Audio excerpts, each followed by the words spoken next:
അപ്പൊ ഇന്ന് 8-ാം പടി വീണ്ടും നമ്മൾ കണ്ടിന്യൂ ചെയ്യാണ്. അപ്പൊ എന്നാ 78-ാമത്തെ പേജിലാണ് നമ്മൾ ബിഗ് ബുക്ക് ഉള്ളവര് കയ്യിൽ വെച്ച് കഴിഞ്ഞാൽ സന്തോഷമായിരിക്കും. ഒന്ന് ഓടിച്ച് അതിനെക്കുറിച്ചൊന്ന് പോയെന്ന് 8-9 നോക്കി തീർക്കാൻ പറ്റണം.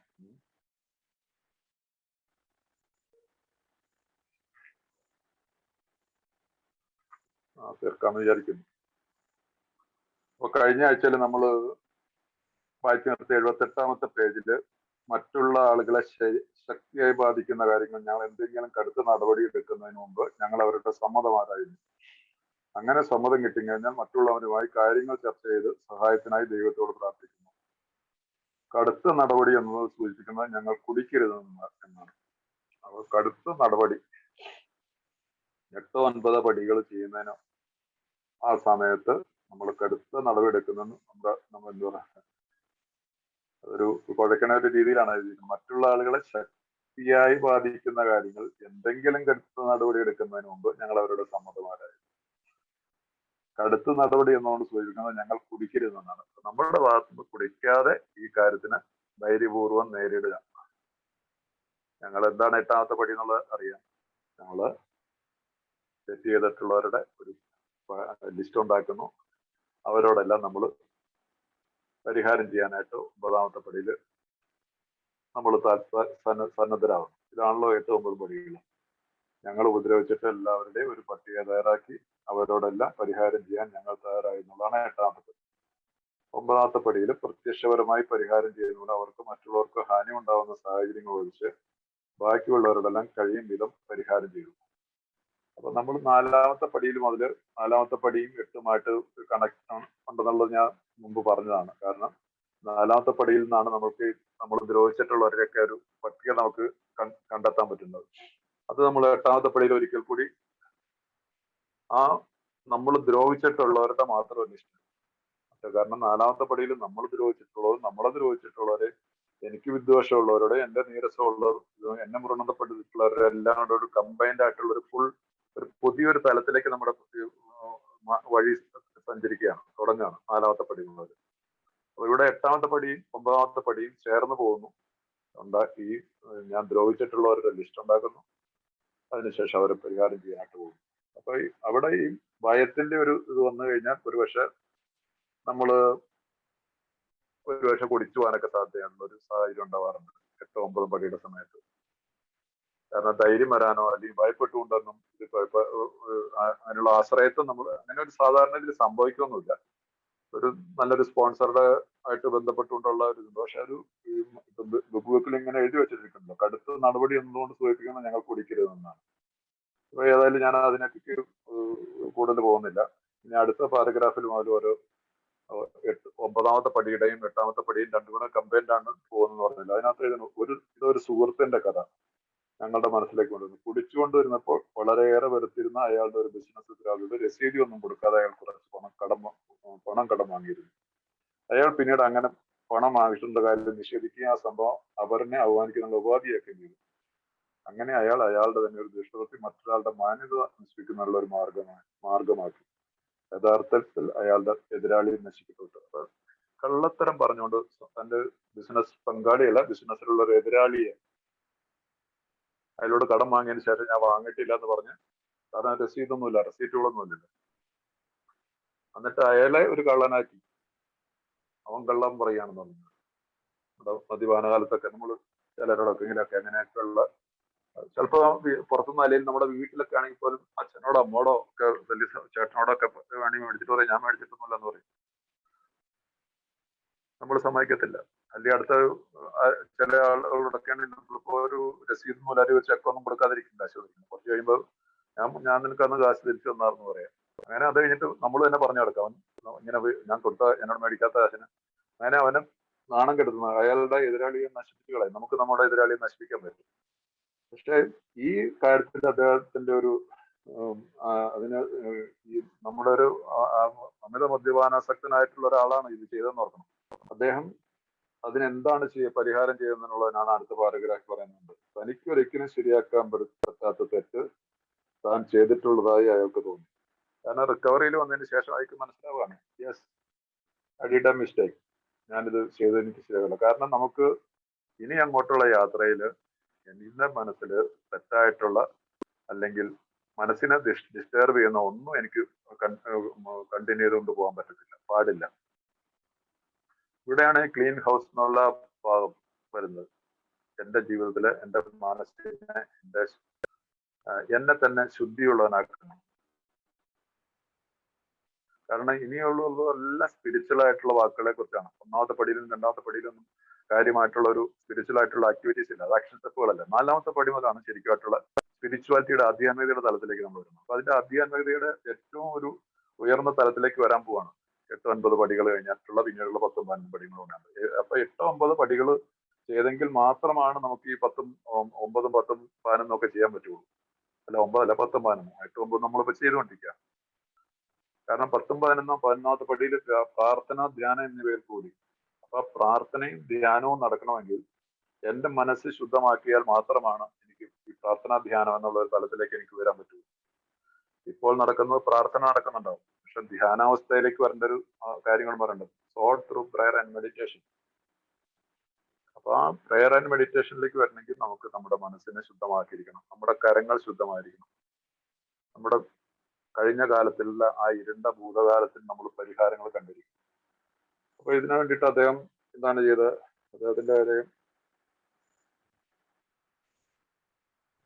അദ്ദേഹത്തിന്റെ സുഹൃത്തിന്റെ ആ ബിസിനസ് പങ്കാളിയുടെ മാന്യത ബാധിക്കുകയൊക്കെ ചെയ്ത് അയാളുടെ കുടുംബത്തിന്റെ വരെ മാന്യത നഷ്ടപ്പെടുകയും ചെയ്തെന്നാണ്. ഉപയോഗപ്പെടുകയും തന്റെ ഉപജീവനം അടഞ്ഞു പോവുകയും ചെയ്യുമെന്ന് അയാൾ ഭയപ്പെട്ടു. അയാളെ ആശ്രയിച്ചു കഴിയുന്നവരെ അയാളുടെ കുഴപ്പങ്ങൾ ഉൾപ്പെടുത്താൻ അയാൾക്ക് എന്താണ് അവകാശം? തന്റെ എതിരാളിയെ കുറ്റമുക്തനാക്കൊണ്ടുള്ള ഒരു പരസ്യ പ്രസ്താവന അയാൾക്ക് എങ്ങനെ ചെയ്യാൻ കഴിയും? അയാളുടെ ഭാര്യയെയും ബിസിനസ് പാർട്ട്ണറെയും കണ്ട് സംസാരിച്ചിട്ട് അയാൾ ഒരു തീരുമാനത്തിലെത്തി. ഇതിപ്പോ നമ്മുടെ നാട്ടിലത് അത്രമാത്രം ഇതാവുമെന്ന് അറിയത്തില്ല എന്നെ മുമ്പോട്ടുള്ള വായിക്കുമ്പോൾ. കാരണം അദ്ദേഹം അതിനുശേഷം എന്താണ് അവരോട് എല്ലാം തുറന്നു പറഞ്ഞു എന്നാ എനിക്ക് തോന്നി. പക്ഷെ അയാൾ എന്താണ് വീണ്ടും ചെയ്യുന്നത്? അദ്ദേഹം അതിനുശേഷം ഒരു പള്ളിയിലേക്ക് പോകുന്നു. എന്താണ് അതങ്ങ് മുഴുവൻ വായിക്കാം, നല്ല കാര്യങ്ങളാണ് ഇരിക്കുന്നത്. ഈ വിനാശകരമായ അപവാദത്തിന്റെ പേരിൽ കുറ്റക്കാരനായി ദൈവത്തിന്റെ മുമ്പിൽ നിൽക്കുന്നതിനേക്കാൾ എല്ലാം തുറന്നു പറഞ്ഞുകൊണ്ട് വരും വരായികൾ നേരിടുന്നതായിരിക്കും ഭേദമെന്ന് അയാൾ കരുതി. ഫലം എന്തായാലും അത് ദൈവത്തിന് വിട്ടുകൊടുക്കേണ്ടതെന്ന് അയാൾ മനസ്സിലാക്കി. അല്ലെങ്കിൽ അയാൾ വീണ്ടും കുടി ആരംഭിക്കുമെന്നും തനിക്കുള്ളതെല്ലാം എങ്ങനെയെങ്കിലും നശിപ്പിക്കുകയും ചെയ്തു. വളരെ കാലം കൂടി അയാൾ ആദ്യമായി ഒരു പള്ളിയിലെത്തി. അവിടുത്തെ പ്രഭാഷണത്തിന് ശേഷം ശാന്തനായി എഴുന്നേറ്റ് നിന്ന് എല്ലാത്തിനെ കുറിച്ച് ഒരു വിശദീകരണം നൽകി. അയാളുടെ പ്രവൃത്തിക്ക് വിപുലമായ അംഗീകാരം ലഭിച്ചു. ഇന്ന് അയാൾ അയാളുടെ പട്ടണത്തിലെ ഏറ്റവും മികച്ച വിശ്വസ്തനായ പൗരനാണ്. ഇതെല്ലാം സംഭവിച്ച വർഷങ്ങൾക്ക് മുമ്പാണ്. ഇതൊക്കെ ഇന്നത്തെ നമ്മുടെ ഇത് സാധ്യമാവുമെന്ന് എനിക്ക് സംശയമുണ്ട്. അങ്ങനെയുള്ളൊരു ധൈര്യം കാണും. പക്ഷെ ഈ വ്യക്തി നമ്മളെപ്പോലെ ഒരു മദ്യപാനിയായിരുന്ന ഒരു വ്യക്തി ഇത് ചെയ്തു. അയാൾക്കതിന് വേണ്ടിയിട്ട് അയാൾ എന്താണ് ആ പള്ളിയിൽ പോകുന്നു. പള്ളിയിലെ ആ പ്രാർത്ഥനയ്ക്ക് ശേഷമുള്ള സമയങ്ങളിൽ പള്ളിയിൽ അയാൾ സംസാരിക്കാൻ ആവശ്യപ്പെട്ടു. ആ പള്ളിയിൽ ഒരുപക്ഷെ ഇദ്ദേഹത്തിന്റെ സുഹൃത്തും ഇയാളും കാരണം എല്ലാവരും ഉണ്ടായിരുന്നിരിക്കും. അവരുടെ മുമ്പിൽ ഒരു കുറ്റസമ്മതം നടത്തുകയാണ്. ഞാൻ ഇങ്ങനെയൊക്കെ ചെയ്തു, എന്റെ സുഹൃത്തിനെ ഞാൻ ദ്രോഹിച്ചു. ആക്ച്വലി അല്ല കുറ്റക്കാരൻ, ഞാനാണ് കുറ്റക്കാരൻ. എന്താ അതുകൊണ്ടോ കിട്ടിയത്? ഇന്നയാൾ അയാളുടെ പട്ടണത്തിലെ ഏറ്റവും വിശ്വസ്തനായ പൗരനാണ്.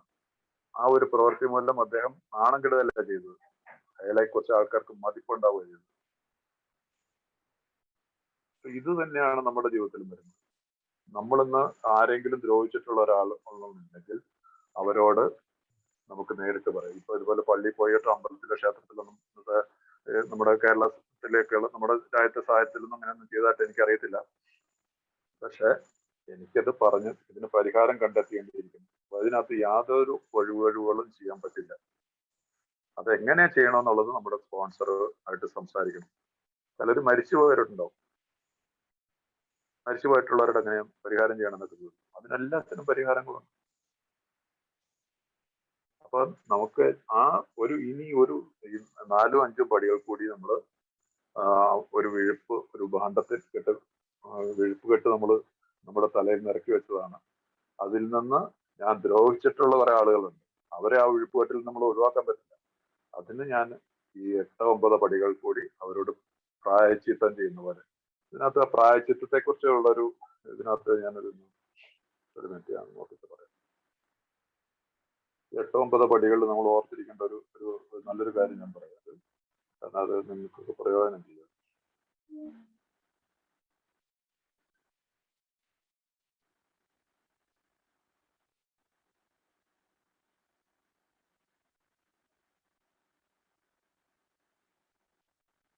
ഒരു മിനിറ്റ് ഞാൻ ഒരു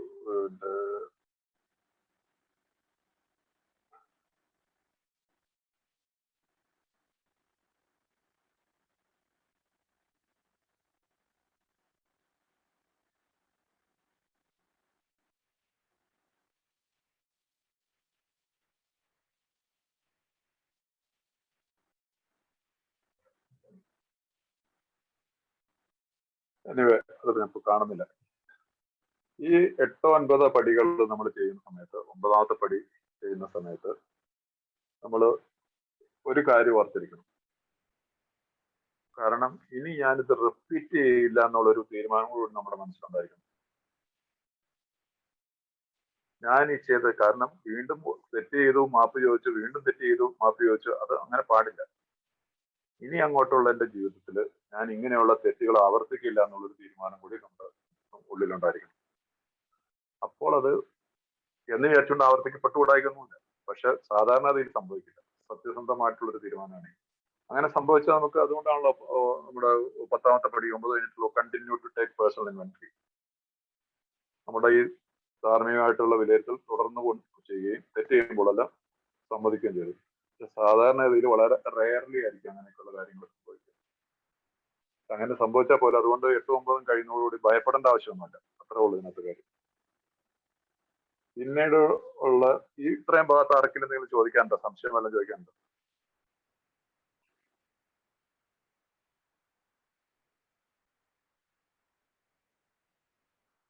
ആർക്കെങ്കിലും എന്തെങ്കിലും സംശയം ഉണ്ടോ? ചോദിച്ചു.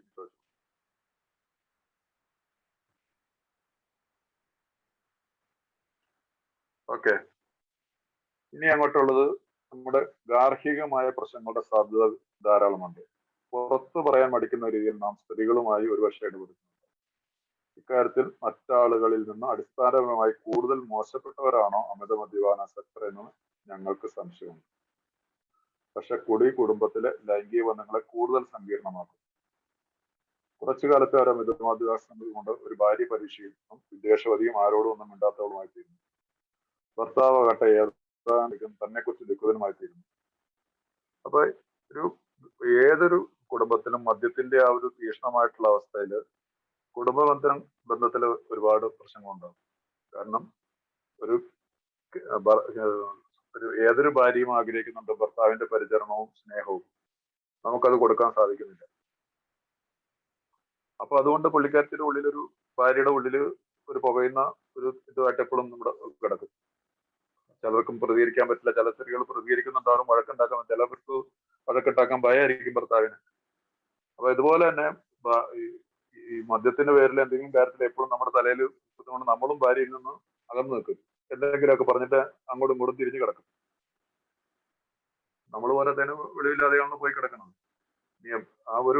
നീ എന്തെങ്കിലും കാരണവശാല് എന്റേതായിട്ടുള്ള ലൈംഗികമായിട്ടുള്ള താല്പര്യങ്ങൾക്ക് ഉപയോഗിക്കാന്ന് പറഞ്ഞാൽ പോലും അവരുടെ ഒരു സമ്മതവും അവർക്കൊരു സ്നേഹം കൊടുത്തുകൊണ്ടല്ല. ഒരു യന്ത്രം പോലെ നമ്മളൊരു ഇതാണ് ഭാര്യയെ റേപ്പ് ചെയ്യുന്ന ഒരു രീതിയിലേക്കാണ് ഒരു പക്ഷെ നമ്മുടെയൊക്കെ ബന്ധങ്ങൾ കുടുംബ ബന്ധങ്ങൾ നടക്കുന്നത്. സ്വന്തം ഭാര്യയെ റേപ്പ് ചെയ്യേണ്ട അവസ്ഥ എന്ന് പറഞ്ഞാൽ. അപ്പൊ അങ്ങനെ വരുമ്പോ അതൊരു ഭാര്യയെ സ്ത്രീകളുടെ ഉള്ളിലും ഭയങ്കരമായിട്ടുള്ള വേദനാജനകമായിട്ടുള്ള അവസ്ഥയിൽ കൂടെയാണ് നമ്മൾ അവരിൽ നിന്ന് അകലും പതിനെ. അപ്പൊ എനിക്ക് എന്റെ ആഗ്രഹത്തിനുള്ള കാര്യങ്ങൾ കിട്ടുന്നില്ല. അങ്ങനെ വരുന്ന ആളുകൾ ചില ഇതാണ് കുറിച്ച് പറയുന്നതിനകത്ത് മദ്യത്തിന് പുറമെ മറ്റെന്തിനോ കൂടി വേണ്ടി നൈറ്റ് ക്ലബുകൾ അതുപോലുള്ള സ്ഥലങ്ങളിലോ അയാൾ ചുറ്റി തിരിയാൻ തുടങ്ങുന്നു. വെസ്റ്റേൺ കൺട്രീസിലൊക്കെ നൈറ്റ് ക്ലബുകൾ ഇപ്പൊ ഇവിടെ നഗരങ്ങളിലൊക്കെ ഉണ്ട്. ഇവിടെ നാട്ടിൻ പ്രദേശത്തൊക്കെ ഒന്നും അങ്ങനെയൊന്നുള്ള സെറ്റപ്പ് ഒന്നുമില്ല. എങ്കിൽ പോലും അങ്ങനെ അതിന് പകരമായിട്ട് ഇങ്ങനെയുള്ള പരസ്ത്രീ ബന്ധങ്ങളിൽ നമ്മൾ ചെന്ന് ചേരാൻ സാധ്യതയുണ്ട്. അപ്പൊ അങ്ങനെയുള്ളപ്പോ നമുക്ക് ഇങ്ങനെ ഒരു ബന്ധം ഉണ്ടാക്കി കഴിയുമ്പോൾ എവളാണ് എന്നെ ശരിക്കും എന്റെ ഭാര്യയ്ക്ക് എന്നെ മനസ്സിലാക്കാൻ പറ്റില്ല. എവൾ എന്നെ ശരിക്കും മനസ്സിലായി. എവളാണ് പെർഫെക്റ്റ് എന്റെ ജീവിതത്തിൽ വരേണ്ടിയിരുന്ന പെണ്ണ്. വെറും കൂതലായിട്ട് കിടക്കുന്ന പെണ്ണായിരിക്കും. പക്ഷെ നമ്മൾ അവരോട് ഒരു ആസക്തി നമ്മുടെ ജീവിതത്തിൽ ഉണ്ടാവും.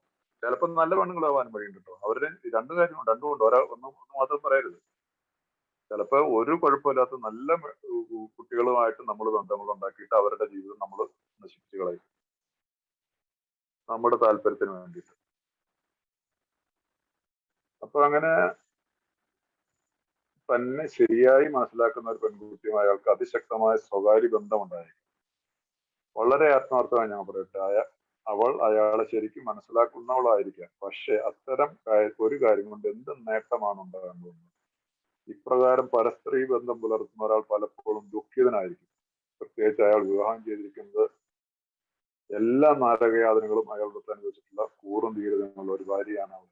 ഒരു ഭാര്യ സ്വന്തം ഭാര്യയോട് കാണിക്കുന്ന ഒരു വഞ്ചന, പാപം. നമ്മളിതൊക്കെ ഒരു അലങ്കാരമായിട്ട് ഒരു കാലത്ത് അവിടെ ഇവിടെയൊക്കെ 2-3 ബന്ധങ്ങളൊക്കെ ഉണ്ടെന്ന് പറഞ്ഞാൽ അതൊരു വലിയൊരു നമ്മൾ വലിയ മഹാനാണെന്നുള്ള രീതിയിലാണ് നമ്മൾ ജീവിച്ചിരുന്നത്.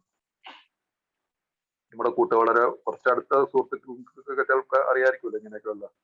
അപ്പൊ അവിടെയൊക്കെ ഒരു വലിയൊരു വീരവാദം മുടക്കിക്കൊണ്ടാണ് ജീവിക്കുന്നത്. ആക്ച്വലി മാത്രം തെറ്റാണ്.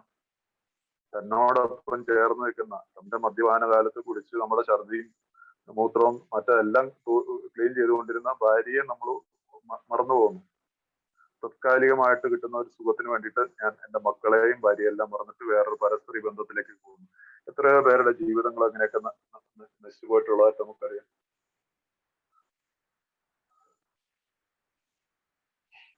ഇതൊക്കെ സ്വയം നിങ്ങൾ ആലോചിച്ച് നോക്കുക. ഞാൻ അതുകൊണ്ട് ഈ ഒരു ടോപ്പിക്കിലേക്കൊന്നും കൂടുതൽ കയറുന്നില്ല.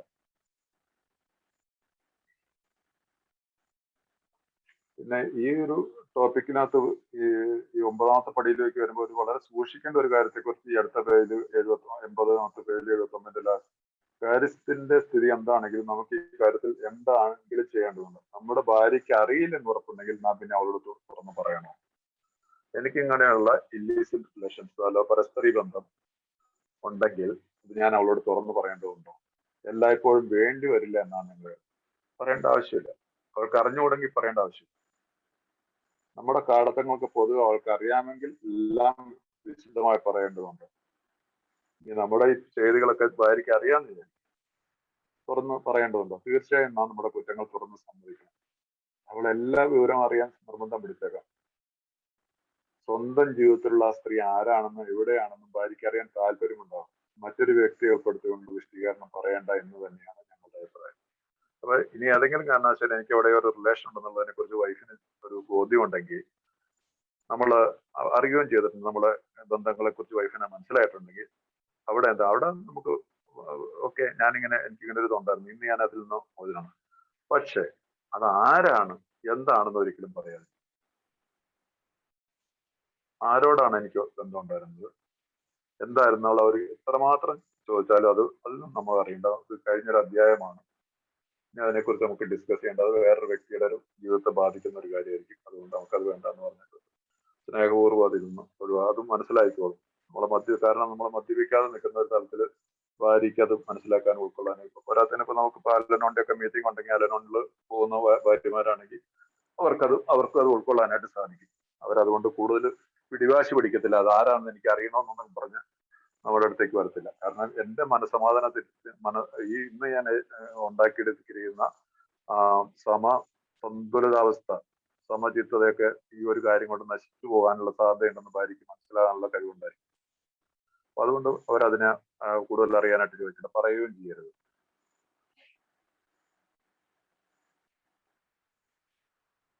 ചെയ്തിട്ടുള്ളതിനെ കുറിച്ച് ദുഃഖമുള്ളവരാണ് ഞങ്ങൾ. ദൈവാനുഗ്രഹം ഉണ്ടെങ്കിൽ ഇനി ഒരിക്കലും ഞങ്ങൾ അത് ആവർത്തിക്കും. ഞാൻ മുമ്പ് പറഞ്ഞാണ്, ഇനി ഉള്ള കാലത്ത് ഇവിടെ ഞാൻ ഈ 9ാമത്തെ പടി ചെയ്യുമ്പോൾ ഞാൻ ഇനി ഒരു തീരുമാനം എടുക്കണം. ഞാൻ ഈ തെറ്റ് ചെയ്തുള്ളവരോടൊക്കെ പൈസ വാങ്ങിയവരോടാണെങ്കിലും മറ്റ് ലൈംഗികമായിട്ടുള്ള വിഹിത ബന്ധങ്ങളായാലും ശരി, മറ്റുള്ളവന്റെ മുതല് മോഷ്ടിച്ചിട്ട് അതിനെക്കുറിച്ച് സമ്മതിക്കുകയൊക്കെ ചെയ്യുന്നതാണെങ്കിൽ ഇവിടെയൊക്കെ എല്ലാത്തിലും ഒരു തീരുമാനം എടുക്കണം. I will not repeat. ദൈവം ഇനി ഞാനത് ചെയ്യില്ല. അവരോട് ആരോടും പറയേണ്ട ആവശ്യമില്ല. ഞാൻ എന്നോട് തന്നെയും ദൈവത്തോടും ഞാനിവിടെ പറയണം. ആ ഒരു തീരുമാനത്തിൽ കൂടെയാണ് പിന്നീട് നമ്മുടെ ജീവിതത്തിൽ ഇങ്ങനെയുള്ള പ്രശ്നങ്ങൾ വീണ്ടും ഉണ്ടാവില്ല. കാരണം ഞാനിവിടെ ഒരു പുതിയൊരു അനുഭവം എന്റെ ജീവിതത്തിൽ ഉണ്ടാവാണ്. ഇതൊരു വലിയൊരു സ്പിരിച്വൽ എക്സ്പീരിയൻസ് ആണ്.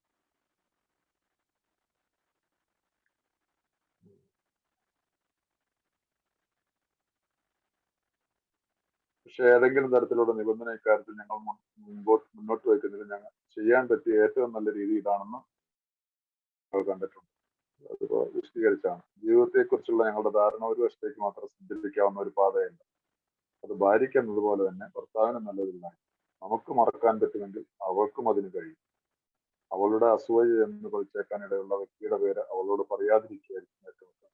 ഞാൻ പറഞ്ഞില്ല, ഇപ്പൊ പറഞ്ഞതിനെ കുറിച്ച് തന്നെ ഒരു വിഷയമാണ് അവൾക്ക്. കാരണം എന്റെ ഭർത്താവിന് വേറൊരു സ്ത്രീയോട് ബന്ധമെന്ന് പറഞ്ഞാൽ ഭാര്യയ്ക്ക് ആ സ്ത്രീയോട് ഭയങ്കര അസൂയ ഉണ്ടാവില്ല.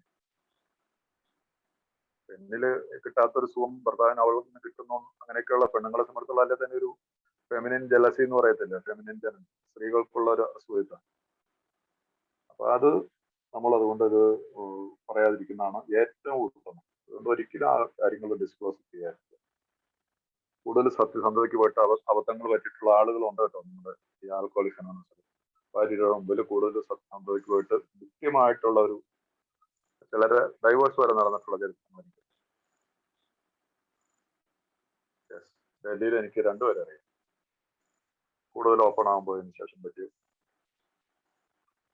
അപ്പൊ ഒന്നും മറച്ചു വെക്കാതെ വെട്ടിത്തുറന്ന് പറയേണ്ടതുള്ള ചില കാര്യങ്ങൾ ചിലപ്പോൾ ഉണ്ടാകും. ഇത്തരം ഗാഢമായ സാഹചര്യങ്ങളെ കുറിച്ച് പുറത്തുള്ള ഒരാൾക്ക് ഒന്നും മനസ്സിലാവില്ല. കഴിഞ്ഞതൊക്കെ കഴിഞ്ഞെന്നാണ് സദ്ബുദ്ധിയുടെ സ്നേഹാർദ്രമായ ദയയുടെ മാർഗമെന്ന് രണ്ടുപേരും തീരുമാനിച്ചത്. ഇരുവരിൽ ഓരോ ആളും മറ്റേയാളിന്റെ സന്തോഷം മനസ്സിൽ കരുതി അതിനായി പ്രാർത്ഥിക്കട്ടെ. നാം നേരിടുന്നത് ഏറ്റവും ഭയങ്കരമായ മനുഷ്യവികാരമായ അസൂയയോടെയാണെന്ന കാര്യം എപ്പോഴും കരുതിയിരിക്കും. നേർക്ക് നേരെയുള്ള ഒരു ഏറ്റുമുട്ടലിന് പകരം ഏതെങ്കിലും ഒരു പാർശ്വ ഭാഗത്തു കൂടെയുള്ള ആക്രമണം നൽകാണെന്ന ഒരു നല്ല പട്ടാള മേധാവി കരുതുന്നു. അതായത് ഒരു ഇതാണ് ഇവിടെ here comes the help of A sponsor. ഒരു സ്പോൺസറുടെ ആ ഒരു ഇമ്പോർട്ടൻസ് ഒരു ഈ ഭാഗങ്ങളിൽ ഈ 8-9 പടികൾ ചെയ്യുമ്പോൾ അനുദിനം എപ്പോൾ ആരെങ്കിലും സമീപിച്ചിട്ട് ചെയ്യാനുള്ള ഒരു സാഹചര്യത്തിന് മുമ്പ് സ്പോൺസറുമായിട്ട് ഡിസ്കസ് ചെയ്യുക. എങ്ങനെ ഇതിന്, കാരണം ഈ സ്പോൺസർ 8-9 പടി ചെയ്തിട്ടുള്ള ആളാണ്, അദ്ദേഹത്തിന് നമ്മൾ ഇത് ചെയ്യാൻ പറ്റും. പടികൾ ചെയ്തിട്ടുള്ള സ്പോൺസർ ആയിരുന്നു, സ്പോൺസർ ആയിരുന്നിട്ട് അറിയില്ല. പടികൾ ചെയ്തിട്ടുള്ള സ്പോൺസറാണ്. ആ സ്പോൺസർക്ക് നമുക്ക് വഴികൾ പറഞ്ഞു തരാനുള്ള സാധ്യത. അപ്പൊ ഇതിനെ എങ്ങനെ നേരിടണം എന്നുള്ളത്, നേരിട്ട് യുദ്ധം ചെയ്യണോ, ഒരു എക്സാമ്പിൾ ഇംഗ്ലീഷിന്റെ ഒരു ഇത് അതിന്റെ മലയാളം ട്രാൻസ്ലേഷൻ ആണ്. അപ്പൊ എപ്പോഴും പറയുന്ന പോലെ തന്നെ സ്പോൺസറുമായിട്ട് ബന്ധപ്പെട്ടുകൊണ്ട് വേണം 8-9 പടികൾ ചെയ്യാൻ. അത് വളരെ സൂക്ഷിച്ച് കൈകാര്യം ചെയ്തില്ലെങ്കിൽ ചില്ല് ഗ്ലാസ് പോലെ പൊട്ടിയുടായി ജീവിതം. വീണ്ടും ഒരു മദ്യപാനത്തിലേക്ക് അവരെ പോയിക്കൂടായില്ല. ഒരു സ്പോൺസറുമായിട്ടുള്ള നിരന്തര ബന്ധം നമുക്കുണ്ടായിരിക്കും. അതിന്റെ അടുത്ത് 81-ാമത്തെ പേജില് ആദ്യത്തെ പാരഗ്രാഫ് തുടങ്ങുന്ന ഇടയ്ക്കുള്ള ഒരു പാരാഗ്രാഫ് ഞാൻ അങ്ങോട്ടേക്കാണ് പറയാൻ. മറ്റുള്ളവരുടെ ജീവിതത്തിലേക്ക് അലറിപ്പാഞ്ഞെടുക്കുന്ന ഒരു ചുഴലിക്കൊടുങ്കാറ്റ് പോലെയാണ് അമിത മദ്യപാനം. ഹൃദയങ്ങൾ ഭേദിക്കപ്പെടുന്നു, മധുരമയാർന്ന ബന്ധങ്ങൾ മരിക്കുന്നു, സ്നേഹബന്ധങ്ങൾ വേരോടെ പിഴുതെറിയപ്പെടുന്നു. സ്വാർത്ഥത നിറഞ്ഞതും മറ്റുള്ളവരെ കുറിച്ചും ഒട്ടും പരിഗണനയില്ലാത്ത ശീലങ്ങൾ വീടിനെ ആകെ കലങ്ങി മറിഞ്ഞ നിലയിലാക്കിയിട്ടാണ്. തനിക്ക് കൊടുക്കാതിരിക്കുന്ന അവസ്ഥ മാത്രം മതിയെന്ന് ഒരാൾ പറയുമ്പോൾ അയാൾ ഒട്ടും ചിന്തിക്കുന്നേയില്ല എന്നാണ് ഞങ്ങൾക്ക് തോന്നുന്നത്. കൊടുങ്കാറ്റിൽ നിന്ന് രക്ഷപ്പെടുന്നുള്ള തുരങ്കത്തിനുള്ളിൽ പുറത്തേക്ക് വന്ന് തകർത്ത് തരിപ്പണമായ തന്റെ വീട് കാണുന്ന ഒരു കർഷകനെ പോലെയാണ് ഭാര്യയോട് അയാൾ ഇവിടെ സംഭവിച്ച കാര്യങ്ങളൊന്നും കാണേണ്ട എന്റെ പെമ്പറുന്നവരെ, കൊടുങ്കാറ്റ് നിന്നു എന്ന് തന്നെ വലിയൊരു കാര്യമാണ്. ഇംഗ്ലീഷിന്റെ മലയാളം ട്രാൻസ്ലേഷനുള്ളൊരു ഇച്ചിരി സ്വല്പാപകഥകളൊക്കെ ഉണ്ട്, എന്നാൽ പോലും സിമ്പിൾ ആയിട്ടുള്ളൊരു കാര്യമാണ്. ഇത് വളരെ ഈ പാരഗ്രാഫ് നമ്മുടെ എല്ലാ കുടുംബത്തിലും നടന്ന ഒരു കാര്യമാണ്. നമ്മുടെ എല്ലാ ജീവിതത്തിലും, ഇവിടെ ഇരിക്കുന്ന ഒരാളുടെ പോലും ജീവിതത്തിൽ സംഭവിക്കാതിരുന്നിട്ടില്ല. മറ്റുള്ളവരുടെ ജീവിതത്തിലേക്ക്, മറ്റുള്ളവരാണ് എന്റെ കുടുംബത്തിലുള്ള ജീവിതത്തിലേക്ക് അലറിപ്പാഞ്ഞെടുക്കുന്ന ഒരു ചുഴലിക്കാറ്റ് പോലെയാണ് അമിത മദ്യപാനം. ഹൃദയങ്ങൾ ഭേദിക്കപ്പെടുന്നു. ഭാര്യയുടെയും മക്കളുടെയും ഹൃദയങ്ങൾ കൊത്തിപ്പറിക്കുകയാണ് നമ്മൾ ചെയ്യുന്നത്, നൊമ്പരപ്പെടുന്നത്. മധുരമയാർന്ന ബന്ധങ്ങൾ മരിക്കുന്നു. നമ്മൾ സ്നേഹിച്ച് സ്നേഹത്തോടു കൂടി എന്നെ വിളിച്ച് എന്നെ ഒരു അപ്പനും അമ്മയും വളർത്തിയ ഒരു പെൺകുട്ടിയെ എന്നെ വിശ്വസിച്ചേൽപ്പിച്ചതിന് ശേഷം ഉണ്ടായിട്ടുള്ള ആദ്യകാലങ്ങളിലെല്ലാം നല്ല സുഖമായിട്ടല്ല എല്ലാവരും കല്യാണത്തിന്റെ അതിനുശേഷം പിന്നെ എന്താണ് മദ്യത്തിന്റെ ഇത് വന്നു കഴിയുമ്പോൾ ആ സ്നേഹം എല്ലാം മരിച്ചു പോകുന്നു. മധുരമയാർന്ന ബന്ധങ്ങൾ മരിക്കുന്നു. എന്തിനു വേണ്ടിയിട്ട്? മദ്യത്തിന് വേണ്ടിയിട്ട്. അതിനുശേഷം വരുന്ന അതിനോടനുബന്ധിച്ചിട്ടുള്ള സ്വഭാവത്തിലുള്ള വൈകല്യങ്ങൾ പോകുന്നു. സ്നേഹബന്ധങ്ങൾ വേരോടെ പിഴുതെറിയപ്പെടുന്നു. നമ്മുടെ സ്നേഹബന്ധം ഉണ്ടാക്കാനും ബുദ്ധിമുട്ടാണ്. പക്ഷെ അത് വേരോടെ, കാരണം ഇവിടെ കൊടുങ്കാറ്റ് പോലെയാണ് നമ്മൾ വരുന്നത്. ഒരു മദ്യപാന ജീവിതം എല്ലാം വേരോടെ പിഴുതെറിയപ്പെടുന്നു. ഇതിനെല്ലാം ഉള്ള ഒരു പരിഹാരമായിട്ടാണ് നമുക്ക് ഈ 9, 8, 9 പടികൾ. സ്വാർത്ഥം എന്ന് പറഞ്ഞത് മറ്റുള്ളവരെ കുറിച്ച് ഒട്ടും പരിഗണയില്ലാത്ത ശീലങ്ങൾ വീടിനെ ആകെ കലങ്ങി മറിഞ്ഞ നിലയിലാക്കിയിട്ടുണ്ടാവും. ഇതൊക്കെ ഞാൻ ഒന്നും പറഞ്ഞു തരേണ്ട ആവശ്യം, നമ്മൾ വായിക്കണം. ഇതാണ് സ്റ്റഡി ചെയ്യുന്നതിന്റെ പ്രധാനം. വായിക്കുകയല്ല നമ്മൾ ചെയ്യുന്നത്, സ്റ്റഡി ചെയ്യുക. അതാണ് ഒരു സ്പോൺസറെ കാണാൻ പോകുമ്പോൾ എപ്പോഴും ബിഗ് ബുക്ക് കഴിയും. ഏതെങ്കിലും ഭാഗത്തെക്കുറിച്ച് നമ്മൾ വായിച്ചു വരുന്ന ഭാഗങ്ങളെ നമുക്ക് അതിനെക്കുറിച്ച് ഒരു ഇതുണ്ടെങ്കിൽ അതിന് ഹൈലൈറ്റ് വെച്ചിട്ട് അതിനെക്കുറിച്ച് ഡിസ്കസ് ചെയ്യാനൊക്കെ പോകണം. അങ്ങനെ ചെയ്താൽ അതിന്റെ പ്രയോജനം ഉണ്ടാവും. അങ്ങനെ ചെയ്തെങ്കിലേ അത് തീരുള്ളൂ. അല്ലാതെ ബ്ലൈൻഡ് ആയിട്ട് നമ്മൾ അന്ധമായിട്ട് ഇങ്ങനെ പോയി കഴിഞ്ഞാൽ പോക്ക് അത്ര സുഖമല്ല. കാരണം ഇത് എനിക്ക് വേണ്ടിയിട്ടാണ് ഇത് ചെയ്യുന്നത്. ഞാൻ എത്രമാത്രം ഇതിനകത്ത് പ്രോഗ്രാം വർക്ക് ചെയ്യുമോ അത്രമാത്രം എന്റെ സോബറേറ്റ് നന്നായിട്ട് വരും.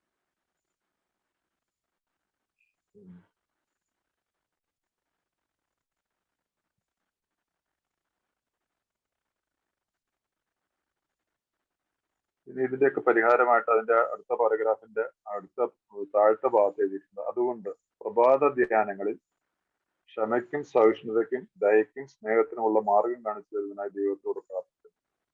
9ാമത്തെ പടിയിൽ, ഈ 9ാമത്തെ പടിയിൽ വെച്ചിട്ട് ഞാൻ ഒരു പുതിയൊരു രീതിയിലേക്ക് വരികയാണ്. നിത്യമായിട്ടുള്ള, ഒരു ദിവസമല്ല ചെയ്യേണ്ടത്.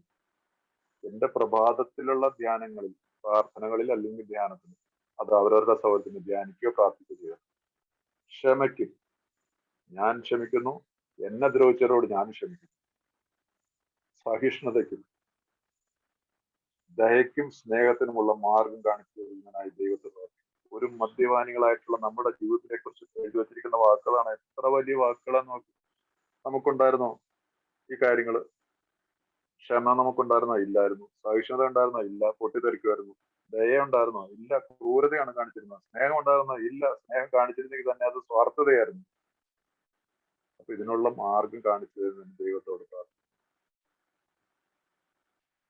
അപ്പൊ അടുത്ത പാരഗ്രാഫ്, ഇതൊക്കെ നിങ്ങൾ ചിന്തിക്കുക. അടുത്ത പാരഗ്രാഫ് വീണ്ടും പറയാണ്, ആത്മീയ ജീവിതം എന്ന് പറയുന്നത് ഒരു തത്വമല്ല. Spiritual life is not a theory. അത് നാം ജീവിച്ചറിയേണ്ട ഒന്നാണ്. അപ്പൊ ഇത് വായിച്ചറിഞ്ഞ് ഇൻഫർമേഷൻസ് നമ്മൾ ഉണ്ടാക്കിയ പോരാ. I have to leave it. ഞാൻ ഇതിൽ കൂടി സഞ്ചരിക്കണം. ഈ പാതയിൽ കൂടി ഞാൻ ജീവിക്കണം. ഈ കണ്ടെടുത്ത പാതയിൽ കൂടി ഞാൻ ഇങ്ങനെ മനസ്സിൽ ഉരുവിട്ടുകൊണ്ട് നടന്നിട്ട് പ്രവൃത്തി നടന്നിട്ട് കാര്യമില്ല. ഞാനിപ്പോ നിങ്ങളോട് ഇത് പറയുന്നുണ്ടെങ്കിൽ ഞാനിത് പ്രവർത്തിച്ചിട്ടുണ്ടെങ്കിൽ അത് ചെയ്യാൻ പറഞ്ഞെടുക്കുന്നതിന്റെ അർത്ഥമുള്ളൂ.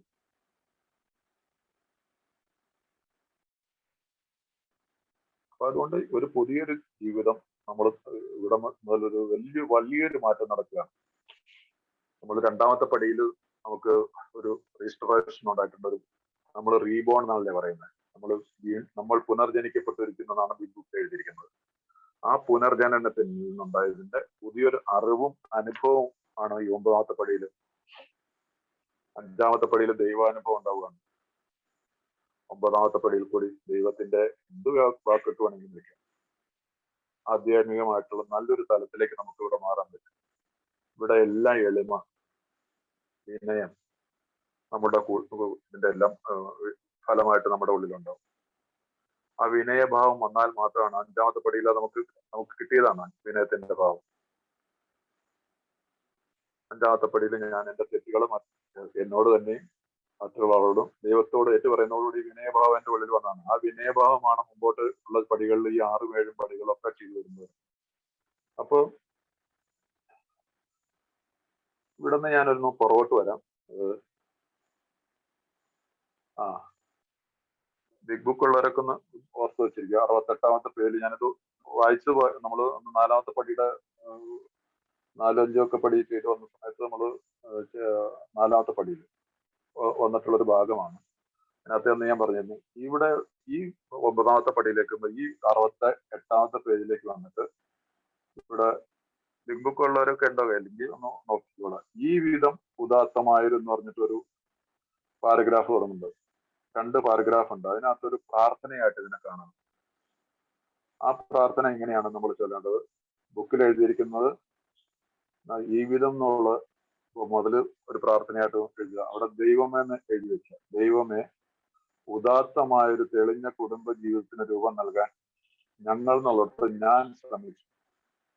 എല്ലാ ബന്ധങ്ങളെയും, ഞങ്ങൾ എന്നാണ് ഇതിനകത്ത് എഴുതുന്നത്, എല്ലാ ബന്ധങ്ങളെയും ഞാൻ ഇതുമായി ബന്ധപ്പെടുത്തി.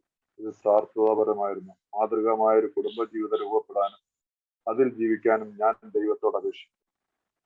സെക്സ് ദൈവം തന്നതാണെന്നും അതുകൊണ്ട് അത് നല്ലതാണെന്നും ഞാൻ എപ്പോഴും ഓർക്കുന്നു. ഞാനെന്നുള്ള പറയുന്നിടത്തൊക്കെ ഞങ്ങൾ എന്നാണ് ബിബിൾ എഴുതിയിരിക്കുന്നത്. അത് നിങ്ങൾ ഞാനെന്നാക്കിക്കോളുക.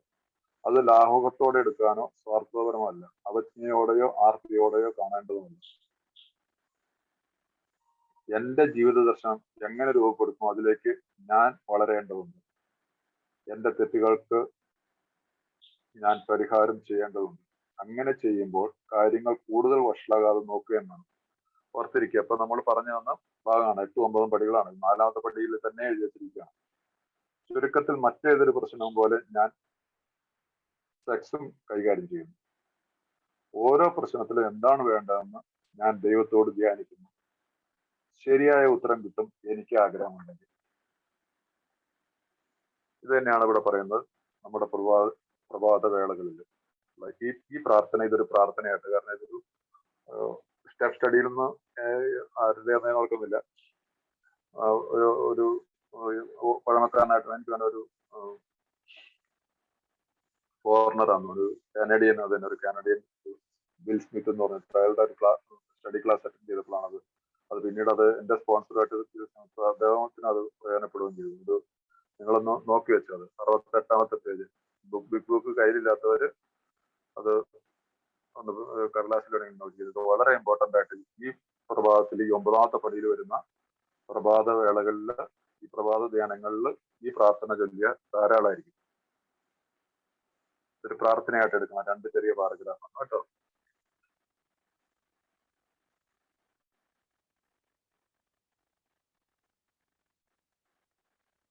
അപ്പോ ഈ 82ാമത്തെ പേജിലുള്ള നമുക്ക് ഒരിക്കലും ശരിയാക്കാൻ പറ്റാത്ത തെറ്റുകളുണ്ടാകും. ഞങ്ങൾക്ക് പറ്റുമെങ്കിൽ ഞങ്ങളത് ശരിയാക്കുമായിരുന്നു എന്ന് ഞങ്ങളോട് സത്യസന്ധമായി പറയാൻ കഴിഞ്ഞാൽ പിന്നെ ഞങ്ങൾ അതിനെക്കുറിച്ച് ഓർത്ത് പറയുന്നതെന്ന് വെച്ചാൽ നമുക്ക് ഒരിക്കലും ശരിയാക്കാൻ പറ്റാത്ത തെറ്റുകളുണ്ടാകും. ഞങ്ങൾക്ക് പറ്റുമെങ്കിൽ ഞങ്ങളത് ശരിയാക്കുമായിരുന്നെന്ന് ഞങ്ങളോട് സത്യസന്ധമായി പറയാൻ കഴിഞ്ഞാൽ പിന്നെ ഞങ്ങൾ അതിനെക്കുറിച്ച് ഓർത്ത് വേവലാതിപ്പെടേണ്ട കാര്യമില്ല. ചില ആളുകളെ നേരിട്ട് കാണാൻ പറ്റാത്തവരുണ്ട്. അവർക്ക് സത്യസന്ധമായ ഒരു കത്ത് ഞങ്ങൾ അയക്കും. ചില കാര്യത്തിൽ തെറ്റുപറ്റുന്നത് ശരിയാക്കാൻ നീട്ടിക്കൊണ്ടുപോകാൻ അതിന് തക്കതായ കാരണമുണ്ടായേക്കാം. പക്ഷെ ഒഴിവാക്കാൻ പറ്റുമെങ്കിൽ ഞങ്ങൾ അത് താമസിക്കാറില്ല.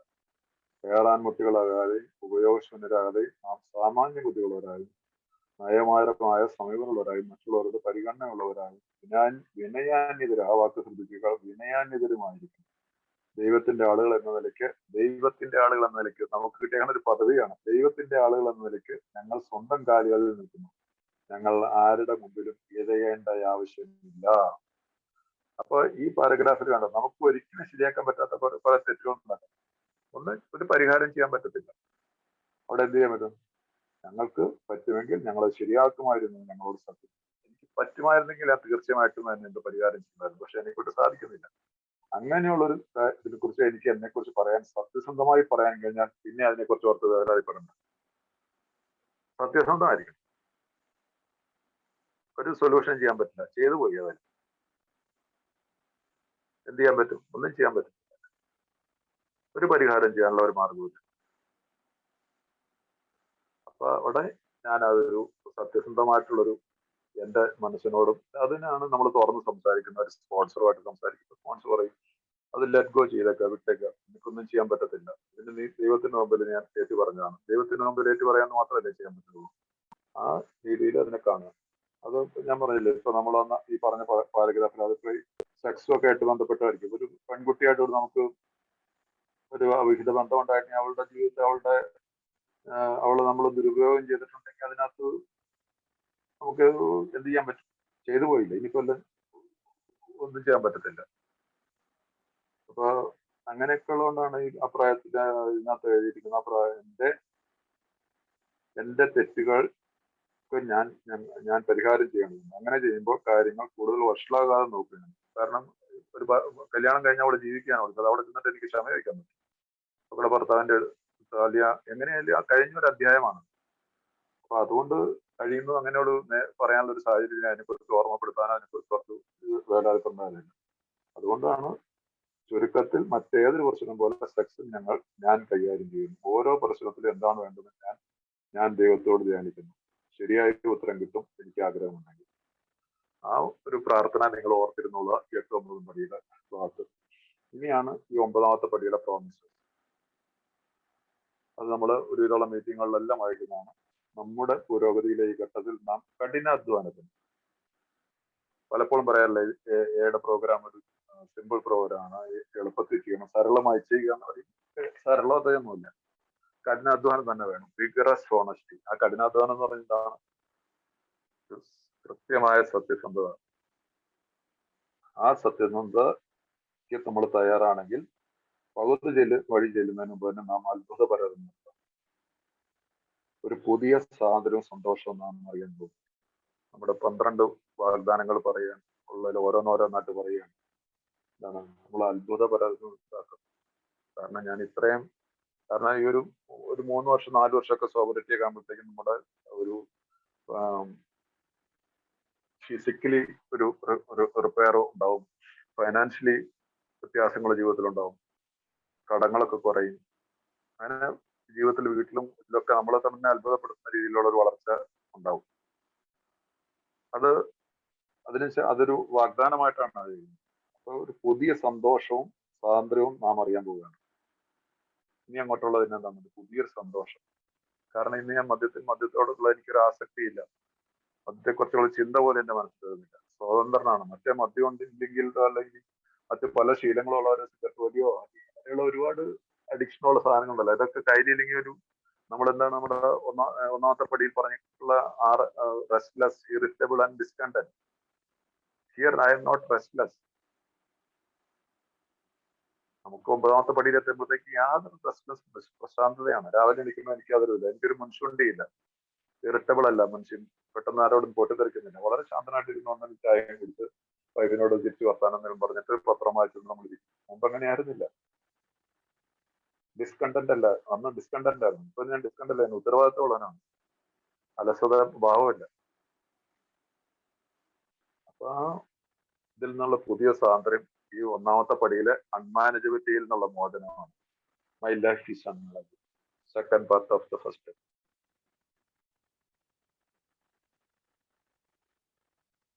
കഴിഞ്ഞ കാലത്തെ ഓർത്ത് നാം ഖേദിക്കുക, അതിന്റെ നേരെ വാതിൽ കൊട്ടിയടക്കുകയില്ല. കഴിഞ്ഞ കാലത്തെ ഓർത്ത് ഒരു പ്രോമിസസ് ആണ്.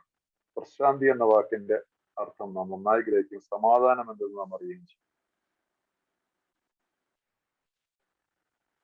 ഇതൊന്നും നമ്മളെല്ലായിടത്തും എന്നും വായിക്കുന്നതാണ്. ഞാൻ നല്ലൊന്നും വായിച്ചു പോകുന്നത്.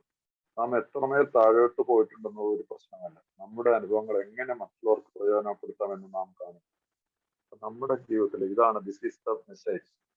എന്റെ ജീവിതത്തിലെ കഴിഞ്ഞ കാലത്തെ അളിഞ്ഞ മാറുന്ന ഞാൻ ചെയ്തിട്ടുള്ള പ്രവർത്തികള് ഞാനിതിവിടെ തുറന്ന് സമ്മതിക്കുന്നതോടുകൂടി മറ്റൊരാൾക്ക് പ്രയോജനപ്പെടുത്തും. ഒരു സ്പോൺസി ബന്ധത്തില് ഇവിടെ എന്താണ് ഒരു സ്പോൺസർ എന്താണ് പറയുന്നത്? നീ ഭയപ്പെടേണ്ടവനെ, ഇതൊക്കെ ഞാൻ ചെയ്തിട്ടുള്ളതാണ്, ഇതിനെ പേടിക്കുന്നത്. ഇവിടെ ആരും പരിശുദ്ധന്മാരും വിശുദ്ധന്മാരൊന്നും ഇരിപ്പില്ല. ആ ഒരു തലത്തിലുള്ള ഒരു സത്യസന്ധമായിട്ടുള്ള ഒരു ഇത് വരുമ്പോൾ എത്രമാത്രം നമ്മൾ ഇതിനകത്ത് സത്യസന്ധത കാണിക്കുന്നു, മറ്റൊരാൾക്ക് അത് പ്രയോജനപ്പെടുകയും ചെയ്യും. എന്റെ സോബറേറ്റ് ഒരിക്കൽ കൂടി ഉറയ്ക്കും. അതല്ലാതെ ഞാൻ കുറച്ച് ഇത് കഴിഞ്ഞതിന് ശേഷം ഞാനൊരു വിശുദ്ധ രൂപം അണിഞ്ഞിട്ട് നടക്കുന്നതിന്റെ അർത്ഥമില്ല. ഞാൻ എപ്പോഴും സന്നദ്ധനായിരിക്കണം എന്ന് വിചാരിച്ചുകൊണ്ട് എന്റെ എല്ലാ ഓരോ മീറ്റിങ്ങിലും പറയേണ്ട ഒരു പരിധികളുണ്ട്. സെക്സിന്റെ കാര്യത്തിലൊക്കെ ആണെങ്കിലും കുറച്ച് സൂക്ഷിച്ച് സംസാരിച്ചില്ലെങ്കിൽ ചിലപ്പോൾ പണി കിട്ടും. നമ്മൾ പറഞ്ഞ കാര്യങ്ങൾ ചിലപ്പോൾ ഒരു പക്ഷേ പണി പുറത്ത് വേറെ വല്ലതും പറയുന്നത് തമ്പി എന്ന് പറഞ്ഞ പുള്ളിനെ കണ്ട് പുള്ളി വിവാഹ പരിപാടികളൊക്കെ കാണിച്ചു നടക്കുന്ന ഒരാളാണെന്നൊക്കെ പറഞ്ഞു കഴിഞ്ഞാൽ അതൊക്കെ കുറച്ചിട്ടുണ്ടോ. അതുകൊണ്ട് ഇതൊക്കെ ഒരു സ്പോൺസറായിട്ടൊക്കെ ഡിസ്കസ് ചെയ്ത് പോകേണ്ട കാര്യങ്ങളുണ്ട്. ഒരുപാട് ഓപ്പണായി പോയ ഇതും പ്രശ്നങ്ങൾ ഉണ്ടാകും. സൂക്ഷിച്ച് കൈകാര്യം ചെയ്യേണ്ട ഒരു കാര്യമാണ്. അപ്പൊ ഒന്നിനും കൊള്ളാത്തവരാണ് നാം എന്ന ധാരണയിൽ സ്വയം സഹതവും അപ്രത്യക്ഷമാകുന്നു. ഒന്നിനും കൊള്ളാത്തവരാണ്. കാരണം ഇതുവരെ പോയി മദ്യപാനം നിർത്തിയതിനു ശേഷം നമുക്ക് തന്നെ തോന്നല്ലോ, മൈ ഗോഡ്, ജീവിതം എല്ലാം കൂടെ ഒരു കോഞ്ഞാട്ട എന്ന് പറയും, പരാജയത്തിലെത്തിയുന്നുണ്ട്. ആ ഒരു ധാരണയെ നൽകി സ്വയം സഹതാപം. ഇത് സെൽഫ് പിറ്റി എന്ന് പറയുന്ന വലിയൊരു ഒരു വിഷമാണത്. ഒരു സ്വയം സഹതാപം. ഞാനൊരു പാവം, ഇനി എന്ത് ചെയ്യാൻ, അങ്ങനെയൊക്കെയുള്ള ഒരു മനസ്സിലൊരു അയ്യോ പാവം എന്നുള്ളൊരു ഭാവം, അത് വളരെ ദോഷകരം. അത് മദ്യത്തിലേക്ക് കൊണ്ടെത്തി. ആ അയ്യോ ഭാവത്തിന് ശക്തിമാനായിട്ട് ആ ഒരു നെഗറ്റിവിറ്റിയാണ്. ആ നെഗറ്റിവിറ്റിയിൽ നിന്ന് നമുക്ക് ഒരു വർഷം മദ്യത്തിലേക്ക് പോകാനുള്ളത്. പക്ഷെ ഇവിടെ അതല്ല. ഈ പടികൾ ഈ രീതിയിൽ ചെയ്തു വന്നു കഴിഞ്ഞാൽ this is a promise. Alcoholics അനോണിമസിന്റെ വാഗ്ദാനമാണ്. ഒരു പ്രോമിസസ് എന്ന് പറഞ്ഞാൽ ഐ പ്രോമിസ് യു എന്ന് പറഞ്ഞാൽ അതൊരു പ്ലഡ്ജ് ആണത്. അതിനകത്ത് വള്ളി മാറത്തില്ല. അതിനകത്ത് യാതൊരു സംശയമില്ല. ഈ പടികൾ ചെയ്തു പോകുന്നവരെ സംബന്ധിച്ചുള്ള ഉറപ്പായിട്ടുണ്ട്. അപ്രത്യക്ഷമാണ്. സ്വാർത്ഥ കാര്യങ്ങളുള്ള നമ്മുടെ താല്പര്യം നഷ്ടപ്പെടുകയും നമ്മുടെ സഹജീവികളോടുള്ള സ്നേഹം വർദ്ധിക്കുകയും ചെയ്യുന്നു. സ്വാർത്ഥ കാര്യം, നമ്മുടെ ഇതിലുള്ള സ്വാർത്ഥത പോകുന്നു. നമ്മുടെ സഹജീവികളോടുള്ള വീട്ടിലും കുടുംബത്തിലും എല്ലായിടത്തുമുള്ള എല്ലാവരോടുള്ള ഒരു സ്നേഹം വർദ്ധിക്കും. ഭാഗ്യാന്വേഷണ പ്രവണത നമ്മളിൽ നിന്ന് അകലും. ഭാഗ്യാന്വേഷണ പ്രവണത പല ആളുകൾക്കുമുള്ളേ ഒരു വല്ലാത്തൊരു ഒരു ഫൂൾസ് പാരഡൈസ്, ഒരു മൂഢസ്വർഗത്തിൽ ജീവിക്കുന്ന ഒരുപാട് ഉണ്ട്. അതില്ല.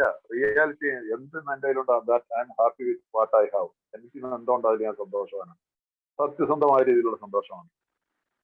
അപ്പൊ അതുകൊണ്ട് വലിയ നാളെ കുറിച്ചുള്ള ഭയങ്കര കൊട്ടാരം പണി ഒരു മൂടന്റെ മൂഢസ്വർഗത്തിൽ ഞാൻ ജീവിക്കില്ല.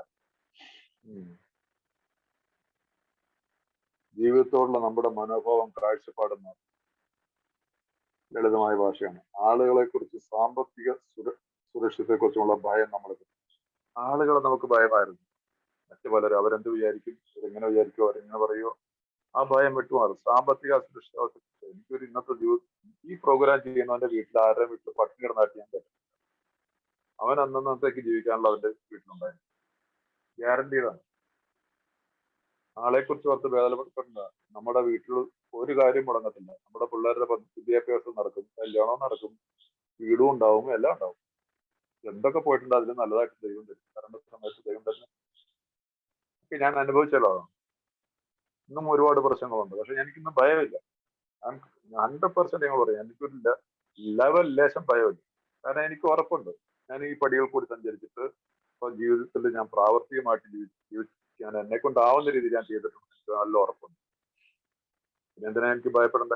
ആ ഫിയർ ഇല്ലെന്ന്. ആ fear of people and economic insecurity will leave us എന്നാണ് പറയുന്നത്.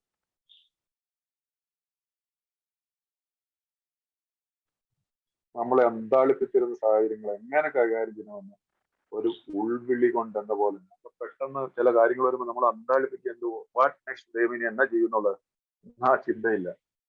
എനിക്ക് ഐ എം ഷുവർ എനിക്കൊരു വഴി കാണിച്ചു തരാൻ ഒരു സാധ്യതയുണ്ട്. There is always hope. Alcoholics Anonymous എനിക്ക് ഉറപ്പ് വന്നിരിക്കുന്നു. ഒരു പ്രതീക്ഷ, പ്രത്യാശ. അപ്പൊ പിന്നെ എനിക്ക് പതറേണ്ട ആവശ്യമില്ല. കൈയും കാലും മറക്കത്തില്ല എന്ത് വിഷയം വന്നാലും. ഈ അടുത്ത കാലത്തൊക്കെ എന്റെ ജീവിതത്തിൽ ഉണ്ടായിട്ടുണ്ട്, കുറെ ഇഷ്യൂസ് ഉണ്ടായിട്ടുണ്ട്. എന്റെ മോന്റെ പേരിൽ ഒരു കേസ് ഉണ്ടായിരുന്നു. എന്താവുന്നു അതിനെ കുറിച്ച് അറിയത്തില്ലായിരുന്നു. ഭയങ്കര പേടിച്ചിട്ടായിരുന്നു. എന്റെ സ്പോൺസർക്ക് പറഞ്ഞു ഒന്നും പറ്റില്ല. എന്റെ പുള്ളി പറഞ്ഞു എന്റെ പേരിൽ ലൈസൻസ് ഇല്ലാത്ത റിവോൾവർ വെച്ച് കേസിൽ അദ്ദേഹം പ്രതിയായിട്ടുള്ള ഒരാളാണ് ഡൽഹിയില്. എങ്ങനെയെന്നറിയത്തില്ല, കേസിൽ നിന്നും രക്ഷപ്പെട്ടു. എന്റെ മോന്റെ ഈ കഴിഞ്ഞ മാസമായിരുന്നു എന്റെ മോന്റെ കേസിൽ ഒരു കേസ് ഉണ്ടായിരുന്നു. കേസിൽ നിന്ന് റിലീസായി, ഒരു കുഴപ്പമില്ലാതെ കേസ് തള്ളിപ്പോയി. ഹയർ കോർട്ടിൽ പോകാനുള്ള സാധ്യത പോലും ഇല്ലാത്ത രീതിയിൽ.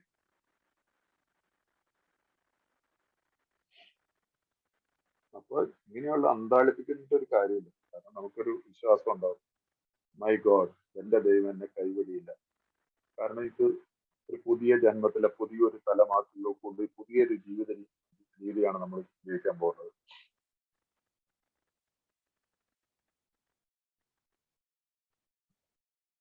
അതിനുശേഷം പറയുന്ന അവസാനത്തെ പ്രോമിസസ് പറയാൻ, ഞങ്ങൾക്ക് സ്വയം ചെയ്യാൻ കഴിയാതിരുന്ന കാര്യങ്ങൾ ദൈവം ഞങ്ങൾക്ക് വേണ്ടി ചെയ്യുന്നുവെന്ന് പെട്ടെന്ന് ഞങ്ങൾക്ക് ബോധ്യമുണ്ട്. We suddenly realized that God is doing for us what we could not do for ourselves. എന്നെ കൊണ്ട് ചെയ്യാൻ പറ്റാത്ത കാര്യങ്ങൾ എനിക്ക് വേണ്ടി ദൈവം ചെയ്തു വരുന്നു എന്നുള്ളൊരു ഐ റിയലൈസ്, ഞാൻ അനുഭവിക്കുകയാണ്, ബോധ്യപ്പെടുന്നു.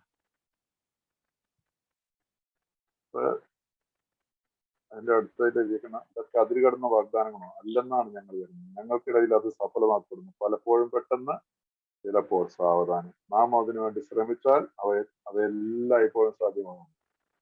ഇതാണ് 9 പടികളുടെ സംക്ഷിപ്തമായിട്ടും കൂടിയായിട്ടും കുറച്ചായിട്ട് എന്നെ കൊണ്ട് അറിയാവുന്ന രീതിയിൽ ഞാൻ നിങ്ങളുടെ മുമ്പിൽ പറഞ്ഞിട്ടുണ്ടെങ്കിൽ തോന്നുന്നു.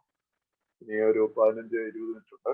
20 മിനിറ്റിൽ ആർക്കെങ്കിലും എന്തെങ്കിലും ചോദ്യങ്ങൾ വെക്കാൻ ശേഷം രാജേഷിന്റെ ബർത്ത്ഡേ കൂടെ ഇല്ല. രാജേഷിന്റെ ഒരു 10 മിനിറ്റ് നമുക്ക് രാജേഷിനും കൊടുക്കാം, രാജേഷിനും കേൾക്കാം.